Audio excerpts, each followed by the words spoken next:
బతుకమ్మ చీరల గురించి ముచ్చట. ముఖ్యమంత్రి గారు మళ్ళొక విషయం మీద మాట్లాడుతున్నాడు. బతుకమ్మ చీరలు బంద్ చేస్తారట ఇక.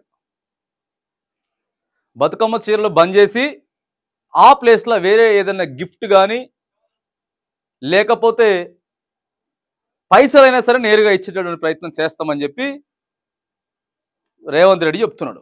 మరి ఇప్పటివరకు ఎన్ని ఇచ్చారు సార్ గిఫ్ట్లు పైసలు మహిళలకి? అంటే ఇప్పుడు మీరు ఏదో చెప్తున్నారని మేము అంటలేం కానీ ఎంత ఇచ్చారు చెప్పాలా? 2500 ఇచ్చిర్రా నీ మహిళలకి సారు?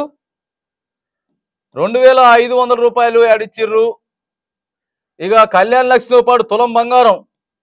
అంటే ఇప్పుడు సమయం వచ్చింది కాబట్టి చెప్తున్నాం. ఇదేదో మరి రేవంత్ రెడ్డి గారితో మనకు పంచాయతీ లేకపోతే కాంగ్రెస్ పార్టీతో పంచాయతీ కాదు కానీ వాడి స్థానంలో గిఫ్ట్లు ఇస్తాం పైసలు ఇస్తామని చెప్తున్నారు కదా సందర్భం కాబట్టి చెప్తున్నాం. 2500 యాడికి పోయినాయి, తులం బంగారం యాడికి పోయింది. ఇక స్కూటీలు అయితే వద్దులే అబ్బో, ఇక స్కూటీల దాకా మాట్లాడుకోవడం కూడా వేస్టే.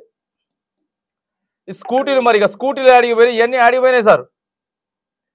ఇక ఇప్పుడు మళ్ళా ఈ బతుకమ్మ చీరల ప్లేస్లో వాళ్ళకి గిఫ్ట్లు కానీ పైసలు కానీ ఇస్తారట. మరి ప్రభుత్వం చెప్తుంది, ఇది ఎంతవరకు ఇంప్లిమెంటేషన్ చేస్తారో చూడాలి కానీ ఇక దీని మీద కసరత్తు చేస్తారట. అంటే ఏమి ఇస్తే బాగుంటుంది, ఎట్లా చేస్తే బాగుంటుంది, కానీ చీరలు అయితే ఇయ్యరు.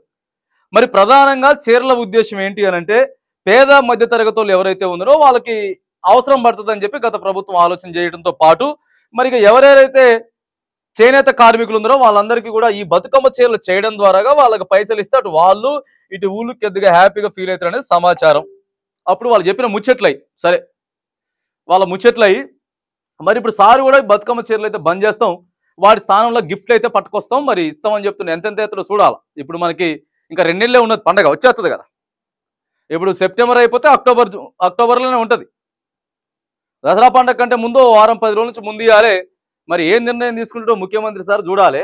దాంతోపాటు సార్ దయచేసి ఇవి కూడా ఆలోచన చేయండి. ఆడబిడ్డలందరూ కూడా మీకు ఓట్లేసారు, ఇవన్నీ చూసే వాళ్ళు వేయడంతో పాటు వాళ్ళ ఇంట్లో మగవాళ్ళతో కూడా వేయించారు. 2500 చెప్తివి, తర్వాత తులం బంగారం చెప్తివి, స్కూటీలు అని చెప్పేసరికి ఇక ఆడబిడ్డలంతా కూడా పాపం నమ్మి ఓట్లేసిర్రు. సరే ఇప్పటికి 8 నెలలు అయిపోతుంది, గవర్నమెంట్ వచ్చి 8 నెలలు అయింది, ఇంకా మాకు టైం కొద్దిగా వెసులుబాటు కావాలి అని చెప్తా ఉన్నారు కాబట్టి సరే తీసుకోండి, ఇంకొంచెం వెసులుబాటు తీసుకున్నా సరే ఇగో ఈ 3 అయితే ఆడతల్లులకు ఇచ్చేటటువంటి ప్రయత్నం ఖచ్చితంగా మీరు చేయాల్సిన పరిస్థితి అయితే ఉంది, తెలంగాణలో చేయాల్సిందే. ఇక ఆ తర్వాత మరి బతుకమ్మ చీరలు అయితే బంద్ పెట్టి వారి స్థానంలో గిఫ్ట్లు కానీ పైసలు కానీ ఎంతో కొంత ఇచ్చేటటువంటి ప్రయత్నం అయితే మరి మేము చేస్తున్నాం అని చెప్పి ఇక్కడ ముఖ్యమంత్రి చెప్తున్నట్టు మనం చూస్తా ఉన్నాం.